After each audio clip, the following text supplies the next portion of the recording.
عصر حاضر کی ممتاز تخلیقکار اور انسان دوست شخصیت محترمہ نیلم احمد بشیر صاحبہ کی کتاب ستمبر پر تبصرہ پیش خدمت ہے۔ اس سے پہلے آپ کا مختصر تعارف۔ نیلم احمد بشیر صاحبہ نثر نگار، افسانہ نگار، ناول نگار، سفر نامہ نگار، کالم نگار، شاعرہ، خاکہ نگار، مضمون نگار، محقق اور نقاد ہیں۔ تخلیقات میں گلابوں والی گلی، جگنوں کے قافلے، لسانس بھی آہستہ، نیپال نامہ، ستمبر، ایک تھی ملکہ، وحشت ہی سہی، چار چاند اور ہزار جزیرے ناول زیر تصنیف ہے۔ آپ کے بارے میں انتظار حسین صاحب لکھتے ہیں، نیلم احمد بشیر اپنے کام میں خوب منجھ گئی ہیں، رواں لکھتی ہیں، زبان و بیاں ان سے دغا نہیں کر پاتے، اور انہوں نے اس گر کو بھی خوب سمجھا ہے کہ کہانی کو بہرحال کہانی ہونا چاہیے، مسئلے کہانی میں جو بھی درپیش ہے، مگر ریڑھ کی ہڈی تو کہانی ہے۔ نیلم کی کہانیوں میں ریڑھ کی ہڈی مضبوط ہے، اس سے بڑھ کر یہ کہ انسانی معاملات کے نشیب و فراز کو وہ خوب سمجھتی ہیں اور فنکارانہ انداز میں پیش کرنے کی صلاحیت رکھتی ہیں۔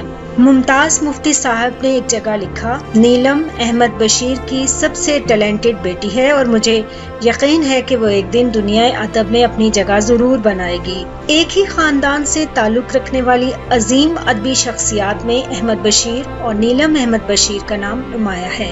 احمد بشیر صاحب 1922 میں پیدا ہوئے، معروف دانشور، مصنف اور نقاد تھے۔ ممتاز مفتی اور اشفاق احمد کے دوست رہے، کئی کتب تصنیف کی جن میں خاکے اور ناول شامل ہیں۔ ان کی مشہور تصانیف میں خاکوں پر مبنی کتاب جو ملے تھے راستے میں اور دل بھٹکے گا شامل ہیں۔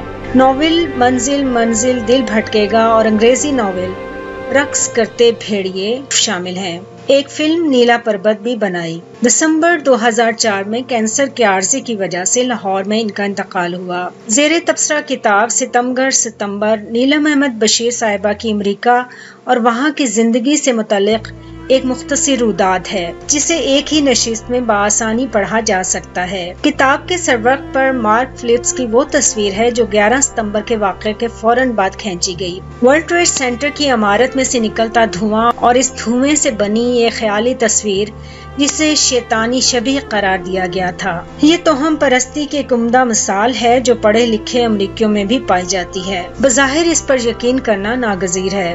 اس حادثے کے فوری بعد مسلمانوں پر عموماً اور افغانستان پر خصوصاً افتاد پڑی جو اسی کا شاخسانہ معلوم ہوتا ہے۔ ہو سکتا ہے کہ یہ بھی اسی سازش کا نتیجہ ہو جس کے تحت افغانستان اور پاکستان پر جنگ مسلط کرنے کی کوشش کی گئی اور امریکیوں میں نفرت دلائی گئی کہ یہ شیطانی کام ہے اور مسلمانوں کے علاوہ ایسا کام کوئی نہیں کر سکتا، یا دوسرے الفاظ میں یہی شیطان ہے۔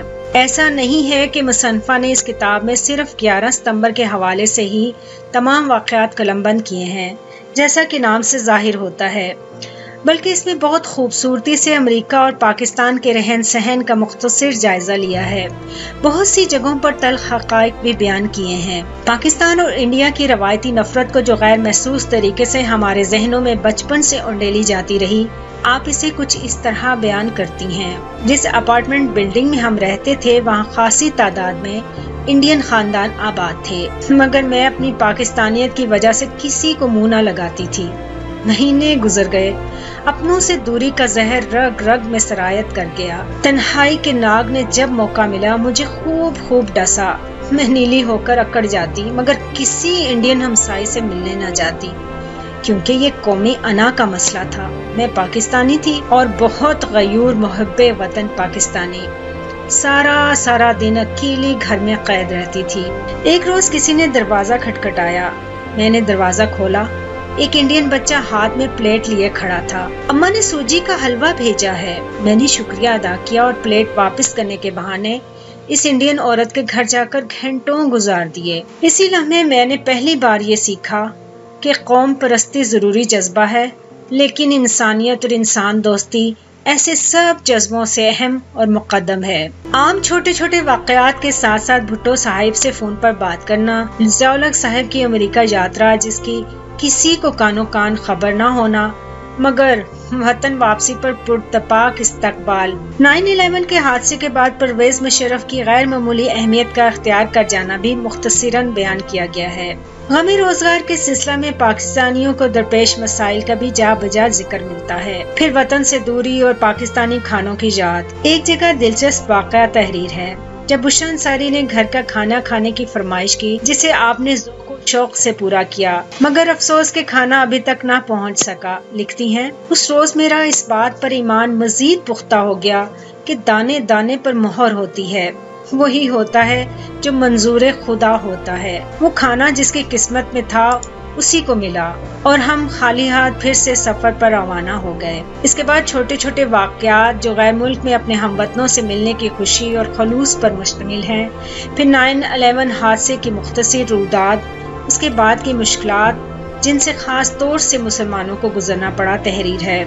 آخر میں لکھتی ہیں، میں کوئی سیاسی سوچ بوجھ رکھنے والی گیانی دھیانی ہستی نہیں ہوں، میں تو ایک عورت، ایک ماں ہوں جسے انتقام یا خون خرابے سے کوئی دلچسپی نہیں، مگر زیادتی اور بے انصافی سے نفرت ضرور ہے۔ مجھے اپنے اور دنیا کے بچوں کے لیے امن اور سکون سے بھرے صاف ستھرے دن چاہیے، مگر آج دنیا اپنے آپ کو تباہ کرنے پر تلی ہوئی ہے۔ انسان کو کاٹ رہا ہے، جلا رہا ہے، کھا رہا ہے، اور اللہ میاں بایوسکوپ سے ہمارا تماشا دیکھ رہا ہے کہ آگے مختلف قسم کے سین ہیں، کئی قسم کے فریم ہیں، کسی میں بم، شعلے، دھماکے، خون اور چیخ کی تصویر ہے تو کسی میں گلابوں کی مہک، بچوں کی ہنسی، موسیقی کے سر اور دھنک کے رنگ دکھائی دے رہے ہیں۔